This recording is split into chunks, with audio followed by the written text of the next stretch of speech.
Karena baik buruk ini kan rumusannya bukan rumusan dunia, bukan rumusan algoritma kehidupan dunia. Itu kan. Neraka itu kan baik di tangan Allah. Ya.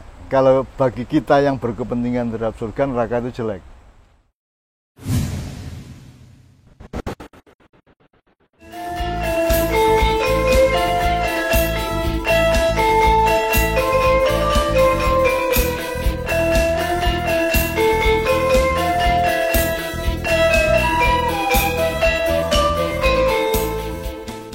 Oke teman-teman, sekarang saya akan bacakan pertanyaan dari kawan kita di Solo, Mas Muhammad Zarkasi. Ya. Mbah Nun, di era sekarang ini kan concern atau banyak kita menyebut atau mengenal kata kuantum. Nah, kuantum itu mungkin artinya lompatan. Nah, Mbah Nun juga pernah membahas itu, menurut Mas Muhammad ya, dengan istilah getaran, atau lebih lengkapnya itu getaran yang mengalir dan aliran yang bergetar. Namun itu masih secara umum gitu kan. Nah, mohon Mbah Nun bisa memberikan wejangan terkait hal itu secara lebih mendalam atau lebih detail supaya kami anak cucu ini lebih mudah memahaminya. Matur nuwun Mbah Nun. Saya kira kalau yang pernah keluar dari mulutnya kata kuantum itu Sabrang, bukan saya. Oh iya. Ya. Tidak mungkin saya punya pengetahuan Ya. yang membuat saya mengucapkan kata kuantum itu, karena saya juga Ya. tidak pernah punya latar belakang untuk mengetahui fisika dan lain sebagainya. Jadi kui mesti dulu aku kui. Ya. Kui mungkin kerungu terus kok anggap aku kan gitu. Ya. Kalau getaran yang mengalir dan aliran yang bergetar mungkin saja, meskipun saya Ya. sudah lupa dulu dalam konteks apa. Dalam konteks tajri min tahtiyal anhar, jadi mengalir di bawahnya sungai-sungai itu, Mbah. Ya. Itu saya membayangkan seluruh getaran itu kan di bawah kita. Seluruh sungai yang mengalir, getaran dari aliran itu kan di bawah kita, karena Allah mengatakan min tahtiha. Ya. Artinya kita itu sebenarnya diberi kuasa, pengetahuan, ilmu dan kemampuan untuk mengatasi urusan getaran, untuk menguasai, untuk berkuasa atas aliran. Jadi hati-hati sekarang. Kita ngomong sama anak kita ngomong sama istri kita ngomong sama jamaah kita. Ya. Itu kita harus hati-hati karena itu bisa mengakibatkan sesuatu yang sangat besar yang urusannya nanti bisa surga sama neraka. Meskipun kelihatannya cuma getaran kecil dan aliran kecil. Termasuk hanya karena getaran kecil, ketika kita mengatakan Bismillahirrahmanirrahim itu kan ada getarannya. Getaran itu kan sama Allah dilihat dengan dengan dengan supra kamera yang luar biasa, sehingga sampai yang paling mikro dari getaran itu oleh Allah tampak. Karena Allah bisa melihat apa saja, la tudrikul absar wa yudrikul absar wa latiful khabir. Allah tidak bisa dilihat oleh apapun, Allah bisa melihat apapun karena dia sangat lembut dan sangat meneropong gitu ya. Al-Basir gitu ya. Ya. Jadi sekarang saya jauh lebih hati-hati dengan semua itu. Jadi saya melihat bahwa saya bikin buku sampai 90 itu kandungan kesombongannya ternyata sangat besar. Kandungan sok tahu, sok hebat, sok dekat sama Allah, sampai orang memfitnah saya itu dekat sama Allah. Kalau faktanya kan belum tentu. Kalaupun saya dekat sama Allah, artinya saya berusaha setiap kali itu mendekat kepada Allah. Jadi Mas Helmi, saya kan tidak pernah tidak menghitung dengan pedoman Allah. Jadi saya tidak pernah melihat daun, melihat sungai, melihat gerojokan, melihat apapun saja, merasakan angin tanpa kesadaran bahwa Allah terlibat di situ. Bahkan keterlibatannya itu utama. Jadi saya tidak pernah melihat menemukan apapun, mendengar apapun, menghitung, menganalisa atau apapun saja di mana Allah tidak saya libatkan atau di mana Allah tidak saya temukan terlibat secara mendasar dan primer di dalam peristiwa itu. Ya. Nah, jadi kalau saya kembalikan ke aliran dan getaran tadi, Itu mungkin saja banyak sekali ketika saya nulis buku sampai 90 judul itu ya. Mungkin saja getaran saya nggak benar. Mungkin saya mengalirnya pikiran saya itu tidak benar misalnya gitu. Sehingga kelak sekian puluh tahun kemudian saya mendapatkan akibat-akibat. Jadi Mas Helmi kan tahu waktu tawasulan yang bulan kemarin, kan saya menganalisis tentang apa yang saya alami, dan yang saya salahkan kan saya tok. Saya tidak pernah menyalahkan siapapun yang lain. Saya menyalahkan diri saya. Sampai saya memberi contoh, kalau saya bilang Bismillahirrahmanirrahim, kayaknya ada hubungannya sama yang tanyakan teman-teman ya. Karena konsentrasi saya itu Rahman Rahim, maka saya kemudian meremehkan yang lain. Allah As-Sadid, Allah Al-Hakim, Allah apa ya. Pokoknya yang selain Rahman Rahim itu tak anggap tidak ada. Meskipun tidak bermaksud, tapi bawah sadarnya gitu. Gitu loh. Itu sama dengan mungkin orang kalau terlalu banyak istighfar, terus dia merasa emang masih, saya kan tidak pernah ragu-ragu bahwa Allah itu Maha Pengampun. Kenapa saya kok terus-terusan istighfar misalnya gitu ya. Sama sebenarnya semua kalimat thayyibah. Kalau saya bilang alhamdulillah, itu saya kalau terus-terusan Allah bisa jengkel. Kamu kok bilang alhamdulillah terus? Emang saya ada kemungkinan untuk tidak terpuji. Kan saya pasti terpuji, nggak usah kamu omongkan juga saya tetap alhamdulillah kan gitu. Dan itu terjadi pada semua aja. Kalau kita ngomong subhanallah, emang ada kemungkinan saya tidak suci sehingga kamu nyebut-nyebut kesucianku kan gitu. Jadi kita tuh begitu lemahnya dan begitu tidak utuhnya, sehingga kita ke kanan relatif kiri, ke kiri relatif kanan, ke depan relatif belakang, ke belakang relatif. Jadi kita itu begitu goyahnya. Makanya kita butuh istiqomah. Kalau saya bilang mendekat kepada Allah terus, Mas Helmi, mungkin saya mendekat ke Allah, tapi apakah Allah mendekat ke saya? Kan gitu masalahnya. Nah kita kan GR, mentang-mentang kita sudah mendekat ke Allah, taqarrub ilallah, maka kita menyimpulkan Allah pun dekat dengan kita. Belum tentu toh? Iya. Tentu.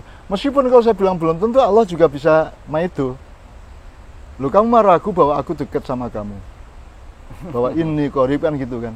Jadi nang diwe salah gini. Oleh karena itu ya puncaknya ya pasrah wis, monggo Gusti Allah. Kulon derek pun monggo aja. Nah kalau kalimat thayyibah di semua aja gitu kan. Kalau tadi saya mengaitkan dengan pertanyaan Mas Muhammad Zarkasi dan jawaban Mbah Nun tadi, itu saya membayangkan bahwa desiran atau hasrat atau kehendak yang muncul di dalam diri kita itu kalau dipotret itu wujudnya atau bentuknya hakikatnya itu getaran-getaran yang sangat kecil, dan itu bisa merupakan kekuatan yang sangat dahsyat impact-nya atau produknya, tetapi ini masih bisa baik ataupun buruk, dan pada saat yang sama manusia perlu untuk memonitor getaran-getaran tadi supaya tidak menjadi hal yang negatif atau pripun, Mbak? Semuanya akhirnya tergantung kepada biyadil khair ya. Semua itu berdasar pada atau bertumbuh pada kebaikan Allah. Kebaikan tangan. Jadi biyadil khair itu kan selama ini diterjemahkan di tangan Allah segala kebaikan. Itu kan kulillahumma malikal mulki tu'tul mulka man tasha wa tu'izzu man tasha biyadikal khair. Selama ini kan diartikan di tangan Tuhanlah segala kebaikan. Saya kan mengartikannya agak berbeda. Allah mengutuk, Allah memuliakan, Allah mengangkat, Allah menjatuhkan, itu semuanya dengan tangan Allah yang baik. Jadi kasuistik terhadap kontekstual terhadap kalimat sebelumnya. Kalau yang saya baca terjemahan umumnya di Quran, terjemahannya kan di tangan Allah segala kebaikan itu. Berarti dia boleh berkonteks di luar kulillahumma malikal mulki kan gitu. Saya tidak mengatakan itu salah. Kalau saya menspesifikkan bahwa itu konteksnya Allah menjatuhkan, Allah mengangkat, Allah memberkahi, Allah mengutuk, segala itu semua itu dengan tangan Allah yang baik. Gitu. Bukan di tangan Allah segala kebaikan. nek keburukan tidak di tangan Allah gitu. Kan itu kan. Jadi lain lagi nanti. Ya. Kalau biyadikal khair artinya adalah segala kebaikan di tangan Allah. Kalau keburukan di tangan siapa? Di tangan syaitan atau iblis gitu kan enggak. Enggak, ya. Karena baik buruk ini kan rumusannya bukan rumusan dunia, bukan rumusan algoritma kehidupan dunia. Itu kan. Neraka itu kan baik di tangan Allah. Ya. Kalau bagi kita yang berkepentingan terhadap surga, neraka itu jelek. Tapi tanya sama Allah, ya Allah apa, atau simpulkan bahwa Allah itu menciptakan sesuatu yang sangat jelek, sangat buruk, yakni neraka. Bisa nggak ngomong gitu? Kan nggak mungkin Allah menciptakan sesuatu yang buruk meskipun itu disebut neraka. Menurut saya neraka itu sesuatu yang juga sangat baik, sebaik surga, gitu kan. Di mana baik buruknya tergantung konteks berlakunya kan gitu kan. Ya, ya. Ya kalau ada orang jahat, orang dolim, orang perampok, orang nyuri, orang nyakitin orang kan surga jelek toh. Nggak masa orang kayak gitu masuk surga. Surga menjadi jelek untuk orang yang menyakiti orang lain. Surga adalah baik untuk orang yang memang pantasnya masuk neraka. Kan gitu. Jadi itu kan itu soal konteks lagi. Soal nek cara Jawane sawang sinawang. Unda-undi nek cara Jawa Timur unda-undi. 11-12. Sama enggak sih? Nah, terus kembali ke pertanyaannya tadi. Ya, pertanyaannya ya ingin diterangkan lebih detail mengenai getaran tadi itu. Ya makanya sekarang kita betul-betul harus lebih tertib, lebih teliti, lebih hati-hati. Makanya Allah mengatakan al-a'malu binniyah Rasulullah ya. Kayak hadis Nabi ya. Innamal a'malu. Karena itu kelihatannya sederhana, padahal itu kan ternyata yang disebut niat itu kan ternyata bisa kita detail sampai ke tingkat getaran dan aliran tadi itu. Ya. Meskipun itu pun juga tidak menjamin bahwa yang terjadi di dunia ini yang kita alami termasuk itu akan sesuai dengan yang kita pikirkan tentang itu. Iya, iya. Tidak terjamin. Karena satu-satunya jaminan adalah innallaha ala kulli syai'in qadir. Oke. Ya. Satu-satunya jaminan adalah innallaha balighu amri qad ja'alallahu likulli syai'in qadra. Itu satu-satunya jaminan. Nah, selama ini kan kita kan agak sedikit curang. Yang kita percaya, misalnya kita berdoa dikabulkan sesuai dengan keinginan kita. Kalau tidak sesuai dengan keinginan kita, kita sebut tidak kabul atau tidak sama dengan. Kan yang mana yang benar? Allah menyesuaikan diri dengan keinginan saya atau saya yang menyesuaikan diri keinginan Allah? Ya. Jadi sekarang ini, misalnya kalau ke syarat kita syarat ke ridho. Ridho itu tidak hanya ketika sesuatu tercapai. Mas Saryanto bisa bikin tempat ini secara makmur gitu ya, secara teduh dan menyenangkan banyak orang. Itu baru Allah ridho. Ketika tidak tercapai sesuatu ya harus ridho kita. Sebelum Anda mengucapkan innallaha ala kulli syai'in qadir, Anda harus memastikan diri Anda bahwa Anda keinginannya terkabul ya ridho, Anda keinginannya tidak terkabul ya ridho. Ya, ya. Harus disiapin itu menurut saya. Itu pun tidak membuat kita lebih hebat di mata Allah dibanding orang lain, enggak juga. Ya. Apalagi kalau misalnya Allah berkenan apa tidak gitu ya. Yeah. Misalnya Allah berkenan kepada saya, berkenan kepada Helmi, terus tidak berkenan kepada siapa-siapa. Itu juga tidak bisa kita ukur berdasarkan fakta-fakta di bumi. Karena banyak orang baik, tetangga kita di RT itu ya, baik kepada tetangga, rajin sholat, santun, akhlaknya bagus. Yeah. Hidupnya juga nggak makmur, cepat mati. Sementara ada tetangga lain yang ngawur hidupnya, jahat sama orang lain dan seterusnya, tapi usianya sampai tua, kaya raya, ada juga. Jadi itu tidak bisa menjadi ukuran Allah ridho apa tidak. Terserah Allah, makanya innallaha ala kulli syai'in qadir akhirnya. Nah, untuk mengucapkan wirid innallaha ala kulli syai'in qadir, Anda harus menyiapkan mental Anda bahwa kepada apapun yang Allah tentukan saya ridho. Ya, ya. Bahkan kalau dipuncai sampai gini, Allah masukin saya ke surga saya ridho, Allah masukkan saya ke neraka saya ridho. Sampai ke situ. Berat.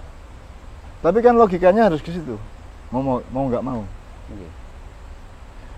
Apalagi nanti kalau Anda menggugat, ya Allah saya ini sudah pengurus takmir masjid berpuluh-puluh tahun, saya sholat rajin, saya khutbah Jumat, saya sodako, saya berzakat dan seterusnya. Kok saya masuk neraka gitu ya? Ternyata Allah bisa mengemukakan bantahannya dengan memaparkan makalah yang lebih detail mengenai kejahatan kita. Akurat. Iya, jangan dipikir Anda akan menang sama Allah, karena Allah lebih punya argumentasi dan detail konsiderasi atau pertimbangan yang kita pasti kalah gitu. Jadi udah manut aja sama Allah, itu manut aja. Oke, matur nuwun Mbah Nun, Mas Muhammad Zarkasi. Demikian jawaban Mbah Nun atas pertanyaan mengenai getaran tadi, getaran yang mengalir, aliran yang bergetar, dan ternyata dengan pertanyaan Mas Muhammad Zarkasi ini kita mendapatkan penjelasan Mbah Nun lebih lengkap lagi dengan dikaitkan dengan dengan ayat biyadikal khair tadi, kemudian dengan innallaha ala kulli syai'in qadir, dengan ajaran atau konsep tentang ridho, dan juga tentang pentingnya niat atau innamal a'malu binniyat. Jadi saya juga berterima kasih dengan pertanyaan Anda, Mbah Nun, melengkapi pengetahuan kita mengenai getaran yang mengalir atau aliran yang bergetar. Matur nuwun.